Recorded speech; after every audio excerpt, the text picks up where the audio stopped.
हर हर महादेव दोस्तों। अगर आप महाकुंभ नहीं आए हैं और महाकुंभ आने की सोच रहे हैं तो ये वीडियो बिल्कुल आपके लिए है। ये वीडियो बहुत ही इन्फॉर्मेटिव और हेल्पफुल होने वाली है, खास करके उनके लिए जो अभी तक महाकुंभ नहीं आए हैं और आने की सोच रहे हैं। तो दोस्तों मैं आपको बता दूं कि कल से वीकेंड स्टार्ट होने वाला है। आज है 21 तारीख फ्राइडे और कल से स्टार्ट हो जाएगा सैटरडे और संडे।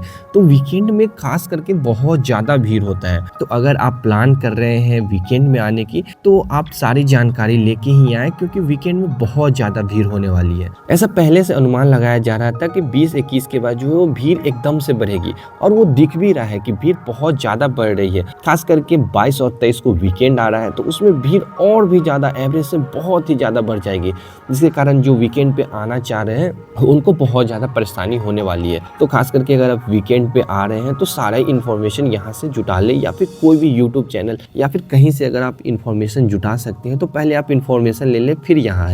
क्योंकि बहुत सारे ऐसे लोग हैं जो कि यहाँ आते हैं और भटकते रहते हैं इस घाट से उसका, तो उनको संगम मिल नहीं पाता है, संगम घाट। ऐसे आप वीकेंड पे आते हैं तो संगम पे स्नान करना आपके लिए नामुमकिन जैसा ही रहेगा, क्योंकि वो बहुत ज़्यादा भीड़ होने वाली है, पैर रखने का भी जगह नहीं होने वाला है। तो कोशिश करें कि आप जिस घाट पे आते हैं उसी घाट पे स्नान करके और वापस चले जाए, क्योंकि 21 के बाद जो है वो 22 और 23, 21 को ही आप देख सकते हैं कि कितना ज़्यादा भीड़ है यहाँ पे। तो आप अनुमान लगा सकते हैं कि कितना ज़्यादा भीड़ होने वाला है 22 और 23 को, क्योंकि ये वीकेंड का दिन है। तो जिनको भी छुट्टी मिलेगा, जो भी छुट्टी नहीं लेके आ सके थे, तो वो कोशिश करेंगे कि इसी वीकेंड में आके वो महाकुंभ में स्नान कर ले। तो इस दिन बहुत ही ज़्यादा भीड़ होने वाली है। खास करके आपको ट्रैफिक का जाम भी बहुत लगेगा, बहुत लंबा जाम लगता है, जो कि आप देखे होंगे पिछले वीकेंड में बहुत लंबा ट्रैफिक लगा था। नो व्हीकल जोन बना दिया गया था प्रयागराज को, जिसके कारण बहुत सारा दिक्कत भी हुआ था। तो अगर आप वीकेंड में प्लान कर रहे हैं महाकुंभ आने का तो ये अपने आप को प्रिपेयर कर ले कि भीड़ का सामना आपको करना ही पड़ेगा। चाहे जैसे करें, आपको करना तो पड़ेगा भीड़ का सामना, क्योंकि जैसे जैसे महाशिवरात्रि 26 फरवरी को जैसे करीब आ रही है डेट, वैसे वैसे भीड़ और भी बढ़ेगा, क्योंकि 22 से वीकेंड है। फिर भी उसके बाद 23, 24, 25, 26 बस 5 से 6 दिन बच गए हैं अब महाकुंभ खत्म होने में। तो जो भी लोग पहले से स्नान नहीं किए हैं वो कोशिश करेंगे इन्हीं दिनों में आके यहाँ स्नान कर ले। तो भीड़ तो जाहिर सी बात है कि बढ़ेगा, और भीड़ ऐसा नहीं है कि कम सम रहेगा, बहुत ही ज़्यादा भीड़ रहेगा। तो कोशिश करें आप लोग भी जो नहीं स्नान किए हैं वो आके स्नान कर ले। अब जिस घाट पे आते हो वहीं पे स्नान करके और वापस चले जाएं तो ज़्यादा सही रहेगा, क्योंकि भीड़ का दबाव बहुत ज़्यादा है। अगर आप बाई बस आते हैं तो आपको 20 से 25 किलोमीटर पहले ही उतार दिया जाता है, जिस कारण वहाँ से आने में आप पैदल अगर आते हैं तो आपको ज़्यादा प्रॉब्लम होगी। तो वहाँ से आप ऑटो भी ले सकते हैं या बाइक भी ले सकते हैं। तो अगर आप बाइक से आते हैं तो आप कितने में आते हैं ये सामने वाले पे डिपेंड करता है, क्योंकि वो डिमांड आपसे 100, 150, 200, 300, 400, 500 भी कर सकते हैं। तो कोशिश करें कि 100, 150 में ही आ जाए वहाँ से यहाँ बाइक से। लेकिन जैसे भीड़ ज़्यादा होगी तो आपसे ज़्यादा डिमांड कर सकते हैं। अगर आप ऑटो से आते हैं तो 150 से 100 रुपये के आसपास मिलेंगे आपसे, और आपको संगम घाट तक पहुँचा देंगे। जब आप संगम घाट पे पहुँचते हैं तो आपको घाट खोजने में भी बहुत ज़्यादा प्रॉब्लम का सामना करना पड़ेगा, क्योंकि ये महाकुंभ जो बहुत ज़्यादा क्षेत्रफल में बना हुआ है। तो आप एक घाट से दूसरे घाट घूमते रह जाएंगे और प्रॉब्लम बढ़ता जाएगा। तो आप कोशिश करें कि ज़्यादा इन्फॉर्मेशन अपने साथ रखिए कि किस घाट पे जाके आपको स्नान करना है। ऐसे वीकेंड के दिन पे अगर आप आते हैं या फिर अब कभी भी आए 26 तक, तो भीड़ तो आपको मिलना ही है, क्योंकि 26 को कुंभ समाप्त हो जाएगा। तो अब आप जब भी आएंगे तो भीड़ आपके साथ रहेगा ही, बहुत ही ज़्यादा होने वाली है। तो कोशिश करें जो जिस घाट पे आप आते हैं उसी से स्नान करके वापस चल जाए, लेकिन आपको संगम नोच पे ही स्नान करना है। तो आप 1 नंबर पीपा पुल 1 नंबर के पास चले जाए, वहाँ पे आपको संगम घाट मिल जाएगा और वहाँ पे आप स्नान कर सकते हैं। अगर बात करें आज की, आज प्रयागराज को फिर से नो व्हीकल जोन में कन्वर्ट कर दिया गया है।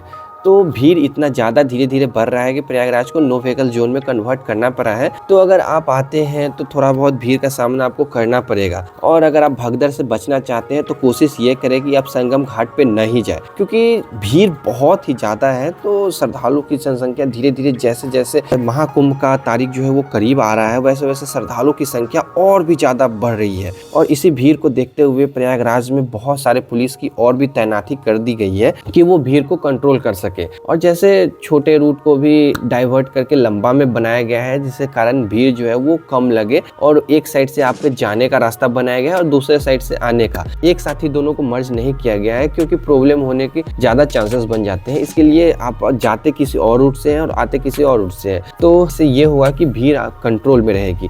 और जैसे अगर आप आते हैं संगम घाट पे स्नान करें तो आपको भीड़ बहुत ही ज़्यादा मिलती है, तो आप ऐसा भी कर सकते हैं कि नैनी पुल होते हुए चले जाएंगे आप बोट क्लब, और वहाँ से आप बोट लेके डायरेक्ट संगम घाट में स्नान करके और वहाँ से आप वापस जा सकते हैं। इससे ये हुआ कि आपको भीड़ का कम सामना करना पड़ेगा और बहुत जल्दी में आप स्नान करके और वापस जा सकते हैं। इसमें प्रॉब्लम ये होगी आपको कि आपको बहुत ज़्यादा हाई रेट पे करना पड़ेगा नाव वाले को, क्योंकि जैसे जैसे भीड़ बढ़ेगी वैसे डिमांड वो लोग ज़्यादा करेंगे। जैसे 1000, 2000, 4000, 5000 तक भी वो डिमांड कर सकते हैं पर पर्सन। तो ये कोशिश करें कि आप जितना कम में हो सके उतना कम में आप बोट राइड करें और जाके संगम में स्नान करें। अब बहुत सारे लोग होंगे जो इतना ज़्यादा पैसा नहीं दे सकते, तो वो आके आप संगम पे स्नान कर सकते हैं। भीड़ का तो सामना आपको करना ही पड़ेगा, लेकिन आप संगम पे आके स्नान कर ले। अब बात करते हैं आपको रुकने की जगह की। तो अगर आप यहाँ आते हैं तो रात में रुकने के लिए आपको बहुत सारे जन आश्रय बनाया गया है, जन आश्रय स्थल भी बनाया गया है, तो वहाँ आके आप आराम से रुक सकते हैं बिना कोई परेशानी के। तो आप वहाँ भी रुक सकते हैं, या फिर जहाँ कथा चल रहा है आप वहाँ भी रुकने का व्यवस्था किया गया है, तो आप वहाँ जाके भी रुक सकते हैं। और खाना की बात करें तो खाना आपको जैसे भीड़ बढ़ेगा तो खाना हाइजीन मेंटेन नहीं कर सकते आप, तो कोशिश करें कि आप घर से ही खाना लेके आए और वहाँ खाएं। अगर अभी तक बात करें आगरा की, तो यहाँ पे 57 करोड़ लोग आके अभी तक महाकुंभ घूम चुके हैं। तो ये बहुत बड़ी जनसंख्या होती है 57 करोड़। कितने देश की तो जनसंख्या भी इतनी ज़्यादा नहीं है 57 करोड़, तो इतने लोग यहाँ आके डुबकी लगा चुके हैं अभी तक। और जैसे अफवाह उड़ाया जा रहा है कि महाकुंभ का पानी जो है वो गंदा हो चुका है, तो ऐसा बिल्कुल नहीं। आप देख सकते हैं यहाँ पे कितना साफ पानी है।